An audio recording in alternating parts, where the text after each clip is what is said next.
नमस्कार दोस्तों, मेरा नाम है यशस्वी वर्मा और स्वागत है आपका ओटी टेक गाइड चैनल में। आज के इस वीडियो में हम डिस्कस करने वाले हैं most repeated and important questions जो कि कमेंट सेक्शन में से बहुत बच्चों ने पूछे हैं। नेहा नौटियाल पूछती हैं कि सर बीएससी ओटी के बाद सैलरी कितनी होगी। तो देखो, साफ सीधी सी बात है। यदि अगर आप किसी छोटे अस्पताल में काम करने जाओगे, आपको 8 से 12 हजार रुपये मिलेंगे। अगर आप किसी बड़े हॉस्पिटल में जाओगे तो आपको 15 से 20 हजार मिलेंगे। ये आपकी स्टार्टिंग सैलरी रहेगी। और यदि आप किसी बहुत ही बड़े शहर में, किसी बहुत ही बड़े अस्पताल में as a fresher OT technician join करते हो, तो मे बी वो 20,000 प्लस आपकी ज्वाइनिंग हो। लेकिन इन majority of private Indian hospitals आपको 12 हजार से 18 हजार के अराउंड ही मिलेंगे। यदि आप किसी भी हॉस्पिटल में जाते हैं तो इन मेजॉरिटी ऑफ द केसेस वो आपको 15 हजार रुपए तक ही ऑफर करेंगे। रजनी शर्मा पूछती हैं कि सर मैंने नेट से देखा था, वहां तो 5 लाख से स्टार्टिंग हो रही है अर्निंग, आप तो 8,000 बता रहे हो। तो देखिए, पहली चीज तो ये ध्यान रखने वाली है कि वो जो 5 लाख रुपए बता रहे हैं वो साल के बता रहे हैं, और मैं जो सैलरी बता रहा हूँ वो महीने की बता रहा हूँ। पहली चीज। अब वो हैं वेबसाइट वाले, उन्होंने पूछा होगा, उन्होंने सर्वे किया होगा बहुत सारे टेक्नीशियन से कि कितनी एवरेज सैलरी हम अपनी वेबसाइट पे लिखें, तो उनकी इतनी रीडिंग आई होगी या उनके रिसर्च में इतना उनको मिला होगा फीडबैक। बट जो मैं जमीनी हकीकत देखता हूँ अपने आसपास, चाहे उत्तराखंड हो चाहे हरियाणा हो, ओटी टेक्नीशियन को स्टार्टिंग सैलरी 15 हजार मिलती है। 15 हजार से ज्यादा सैलरी में ज्वाइनिंग भी होती है, लेकिन वो केसेस बहुत रेयर हैं। बहुत कम बच्चे हैं। कुछ ऐसे अस्पताल हैं जो कि बहुत ही रूरल एरिया में है, वहां पे जब टेक्नीशियंस को बुलाया जाता है तब उनको 15 हजार से ज्यादा 20 हजार तक सैलरी दी जाती है। But in majority of hospitals for freshers in Uttarakhand and Haryana, जो कि मैंने अपने आप एक्सपीरियंस करा है, यहाँ पे सैलरी स्टार्टिंग 15 हजार ही है। शुभम वर्मा पूछते हैं, ओटी असिस्टेंट की पोस्ट नहीं आती क्या सर एम्स में? तो देखिए, हर एम्स ओटी टेक्नीशियन की post for freshers OT assistant के नाम से आती है, और ओटी असिस्टेंट की पोस्ट ज्यादातर हर एम्स में आती है। वो डिपेंड करता है कि कितने साल बाद आएगी, लेकिन आती जरूर है। अभी हाल ही में भी एम्स झज्जर की ओटी असिस्टेंट की वैकेंसीज आई थी, जिसमें मैंने भी अप्लाई किया था और मेरा सिलेक्शन नहीं हुआ। कोई बात नहीं, अगली बार फिर ट्राई करेंगे। उसी टाइप से अभी इस वक्त आज की डेट में एम्स रायपुर की वैकेंसीज आ रखी हैं। हालांकि वो थोड़े सीनियर टेक्नीशियंस के लिए हैं, उन टेक्नीशियंस के लिए जिन्होंने 5 साल का एक्सपीरियंस है, वो उसको अप्लाई कर सकते हैं। बट हाँ, ओटी असिस्टेंट के लिए भी आती हैं। आपको रेगुलरली अपडेट रहना पड़ेगा। मेरे चैनल को रेगुलरली आप देखते रहिएगा, अगर कोई वैकेंसी आएगी मैं अपडेट दे दूंगा। उसके अलावा आप अपने आप भी अलर्ट रहिए, करते रहिए। अरविंद राजभर पूछते हैं कि एम्स में क्लिनिकल के लिए एक्सपीरियंस जरूरी है। मींस जब हम एज ट्यूटर हो और एम्स वैकेंसी आती है तो क्या क्लिनिकल एक्सपीरियंस मस्ट है? तो देखिए, यदि एम्स में पोस्ट ओटी असिस्टेंट के तौर पर आती है, तो जो अभी तक ट्रेंड रहा है वो ये रहा है कि आपने अगर बीएससी ओटी करी है तो आपको कोई एक्सपीरियंस की जरूरत नहीं है for the post of OT assistant. लेकिन अगर ओटी टेक्नीशियन की पोस्ट आती है, जैसे कि इस वक्त एम्स रायपुर में आई हुई है, तो वहां पे 5 साल का क्लिनिकल एक्सपीरियंस मांगा गया है, और वो होना मैंडेटरी है। टीचिंग एक्सपीरियंस क्लिनिकल एक्सपीरियंस के बराबर मुझे नहीं लगता होता है। आपको क्लिनिकल एक्सपीरियंस अगर बोला गया है तो क्लिनिकल एक्सपीरियंस ही चाहिए होगा। फिर हरी जी पूछते हैं, hello brother, can you please do a video on AIIMS OT assistant question paper 2023? वैसा ही एक और क्वेश्चन, वैसा ही एक और रिक्वेस्ट साजिद अहमद की आई थी। सर, दिल्ली एम्स में जो भी ओटी असिस्टेंट में क्वेश्चन आए वो हों, वो सब की वीडियो बनाए। देखो दोस्तों, चाहे मैं अपनी बात कर रहा हूँ या और भी यूट्यूबर्स की बात कर रहा हूँ, एक चीज जो आपको किसी ने नहीं बताई वो मैं बता देता हूँ।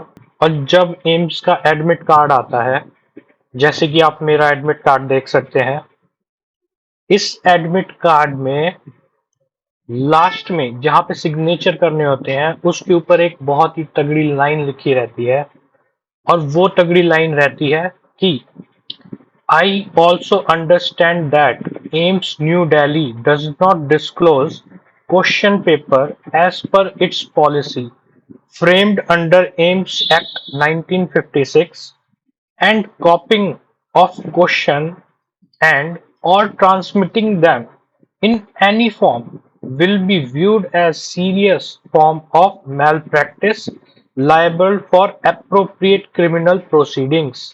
इसका मतलब एम्स वाले कह रहे हैं कि सुनो भाई, पेपर तो दे रहे हो पर क्वेश्चन लीक मत कर देना, क्वेश्चन किसी को मत बता देना। अगर तुमने किसी भी तरीके से क्वेश्चन बताना चाहा, चाहे वो कोई भी माध्यम हो, किसी भी तरीके से, तो हम आपके ऊपर एक्शन ले सकते हैं। उसके बाद आप यहाँ पे नीचे देखें तो वो यहाँ पे हमारे साइन भी लेते हैं। इट मीन्स जो भी बच्चा एम्स का एग्जाम देता है, आइडियली उससे क्वेश्चन किसी को नहीं बताने हैं। और मैं कुछ नहीं कर सकता दोस्तों, आप खुद समझिए इस चीज को। जब हमने साइन करके दे रखा है कि हम आपके जो भी क्वेश्चन है वो नहीं बताएंगे किसी को, उन्होंने साइन करवा रखे हैं हमारे, तो कैसे कोई यूट्यूब या कैसे कोई बता पाएगा।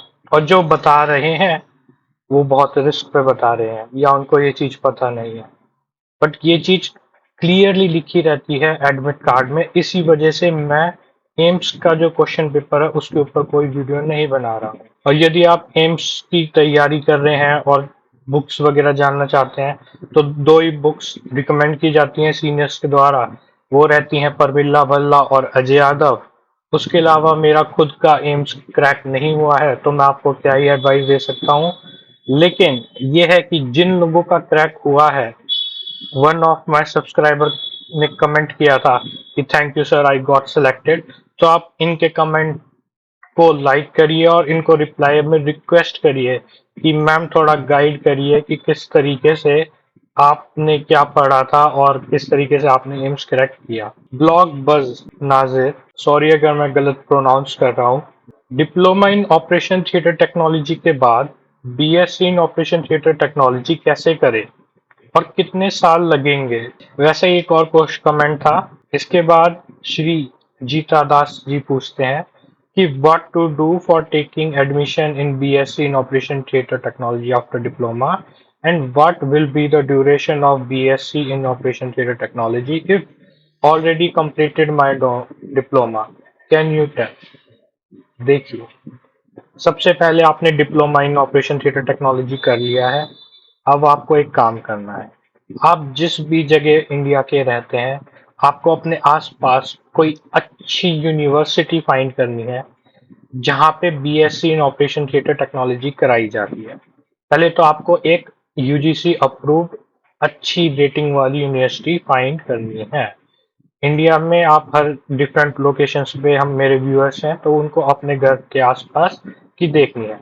जब आपको वो मिल जाए यूनिवर्सिटी, उसके बाद आप वो यूनिवर्सिटी को करिए विजिट, और वहाँ पे जो एडमिशन सेल होता है वहाँ पे आप जाइए और उनको बताइए कि आपको एडमिशन लेना है और आप लेटरल एंट्री चाहते हैं। आपने डिप्लोमा ऑलरेडी कर रखा है तो आपको लेटरल एंट्री मिलेगी। अब लेटरल एंट्री का बेनिफिट ये होता है कि आप जब आप एडमिशन लेंगे तो आपकी एंट्री सीधा सेकेंड ईयर में होगी।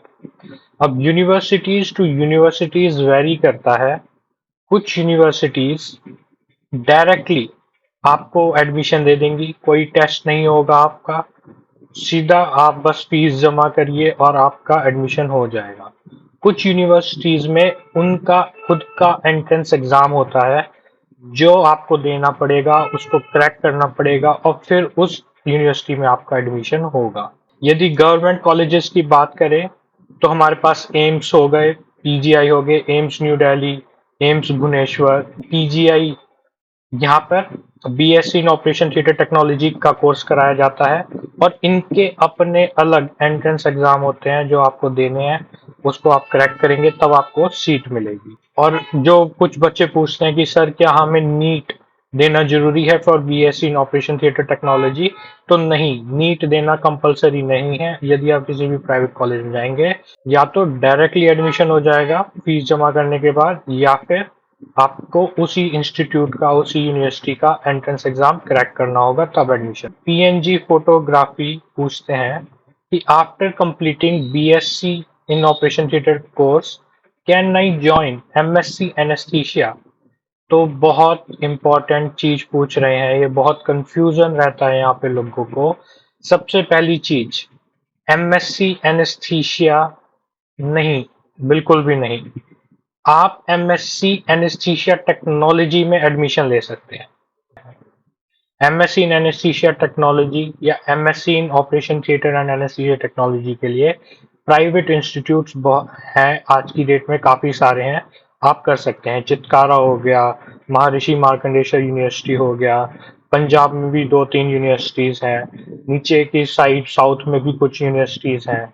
और यदि मैं किसी गवर्नमेंट कॉलेज की बात करूं, तो आज की डेट में जब मैं वीडियो रिकॉर्ड कर रहा हूं, पूरे इंडिया में मेरी जानकारी में सिर्फ और सिर्फ टीजीआई चंडीगढ़ में ही एमएससी इन एनेस्थीसिया टेक्नोलॉजी कराई जाती है, और वो भी स्पॉन्सर्ड कैंडिडेट्स के लिए कराई जाती है, और वो भी स्पॉन्सर्ड कैंडिडेट्स के लिए। नॉर्मल पब्लिक उनमें अप्लाई ही नहीं कर सकती। तो फिलहाल यही सीन है, यही सच्चाई है जो मैंने अपने आसपास देखा है। अगला क्वेश्चन पूछते हैं Magan Pradhan, oxygen flush comes under high pressure system. मतलब मेरा एक वीडियो था एनेस्थीसिया मशीन में, तो उसमें बोल रहे हैं कि ऑक्सीजन फ्लश जो होता है वो हाई प्रेशर में आता है। तो नहीं, बिल्कुल नहीं। ऑक्सीजन फ्लश हमारा इंटरमीडिएट प्रेशर सिस्टम में आता है। अजय यादव जो बुक है, short text book on anaesthesia, उसमें ये गलत दे रखा है, बिल्कुल गलत दे रखा है। और मैंने ये चीज जो डॉक्टर अजय यादव सर हैं उनको बताई थी, उनसे पूछी थी, और उन्होंने मुझे कहा था कि वो इस मिस्टेक को फिक्स कर देंगे अगले एडिशन में। तो जब अगला एडिशन आएगा short books of anaesthesia by Ajay Yadav, उसमें वो चीज आपको फिक्स मिलेगी। इस क्वेश्चन का जवाब उन्हीं से ही सुन लीजिए। OT technician guide in your book, short books anesthesia, page number 19, it is written that oxygen flush comes in high pressure system and it bypasses intermediate and uh, low pressure system. Largely, yes. Actually, regarding this oxygen flush, there is confusion. See, it depends on the manufacturer protocol. Like some say, first stage pressure reducing valve reduces the pressure to 60, and then second stage reduces to 15 to 30. So some people, they have started intermediate pressure from this point of first stage pressure reducing valve. So some, they are delivering oxygen just after that, then it comes as under intermediate pressure, but just before that, then it is high pressure. But mainly, if you ask me, yes, now majority of the newer manufacturers, it is included in intermediate part. Correct. So that's what I'm saying. Mainly it is under the intermediate part. That's what I'm saying. So consider it as intermediate part. High flow older machines, their design was different, so it was in higher. But all the newer machines, if you open and I've seen those machines, the tube is after this first stage pressure reducing valve. So therefore, now you can say it is in the intermediate pressure system. OT guides are written that oxygen flush is 60. 60 seems to intermediate. Yes, I told you it is intermediate. If it is in high, I think I also need to change in next edition. It is intermediate. लूही जी पूछती हैं कि government college से अगर करी हो तो government job लग जाती है क्या? मतलब इनके कहने का ये है कि अगर हम बीएससी ओटी किसी गवर्नमेंट कॉलेज से करेंगे तो क्या हमारी गवर्नमेंट जॉब डायरेक्टली लग जाएगी? तो बिल्कुल नहीं। आप चाहे प्राइवेट यूनिवर्सिटी से कोर्स करें, चाहे आप गवर्नमेंट कॉलेज से कोर्स करें, जब रिक्रूटमेंट आएगी, जब गवर्नमेंट में वैकेंसी आएगी, तब होगा एक एग्जाम, वो हर किसी को देना पड़ेगा, उसको क्रैक करना पड़ेगा, और तभी जाकर आपकी परमानेंट गवर्नमेंट जॉब लगेगी। परहेश लाइव जी बोलते हैं, can you please make a video OT teaching line. तो देखिए, आपको MSc in operation theatre technology, पहले आप बीएससी करिए, BSc in operation theatre technology, फिर आप MSc in operation theatre technology करिए। उसके बाद आप टीचिंग लाइन में जा सकते हैं, असिस्टेंट प्रोफेसर बन सकते हैं, और सैलरी रहेगी आपकी 30,000 के अराउंड। अश्विन पूछते हैं, सर एमएससी ओटी के लिए कोई गवर्नमेंट कॉलेज है क्या, प्लीज रिप्लाई। तो दोस्त, मैंने भी पहले भी बताया कि एमएससी ओटी के लिए आज की डेट में सिर्फ एक ही गवर्नमेंट कॉलेज मेरी नॉलेज में है, और वो है पीजीआई चंडीगढ़, जहाँ पे है 2 सीट, और वो दो जो सीट हैं वो भी स्पॉन्सर्ड कैंडिडेट्स के लिए हैं। नॉर्मल पब्लिक जैसे कि मैं और आप उसके लिए अप्लाई नहीं कर सकते। राजपूत का जलवा, वाह क्या नाम रखा है। हेलो सर, अगर हम बीएससी बायो से हूँ तो एमएससी ओटी कर सकते हैं कि नहीं। एमएससी ओटी करने के लिए आपका बीएससी ओटी किया हुआ होना बहुत जरूरी है। एमएससी ओटी एक स्पेशलाइज्ड कोर्स है, इसको कोई सिंपल बीएससी वाला नहीं कर सकता। आपके पास बीएससी इन ओटी होगा तभी आप एमएससी ओटी कर पाएंगे। आलोक मेडा MP45 पूछते हैं, सर एडमिशन प्रोसेस पर एक वीडियो बना दो। अभी मैंने पहले इस वीडियो में ही ऊपर थोड़ा डिस्कशन किया है। एडमिशन प्रोसेस का सीन ये है कि आपको सबसे पहले अपने लोकेलिटी के आसपास के मेडिकल कॉलेजेस देखने हैं। जब आपको कोई मनपसंद मेडिकल कॉलेज मिल जाए, वहां विजिट करिए, उनका प्रोसेस जानिए। मोस्ट ऑफ द टाइम उनका प्रोसेस रहेगा कि वो बस आपसे एडमिशन फीस लेंगे और आपका एडमिशन हो जाएगा। अगर वहाँ उस एरिया में ज्यादा ही कंपटीशन है इस कोर्स के लिए, तो वो अपना खुद का एंट्रेंस एग्जाम रखेंगे, आपको वो क्रैक करना है, फिर आपका एडमिशन हो जाएगा।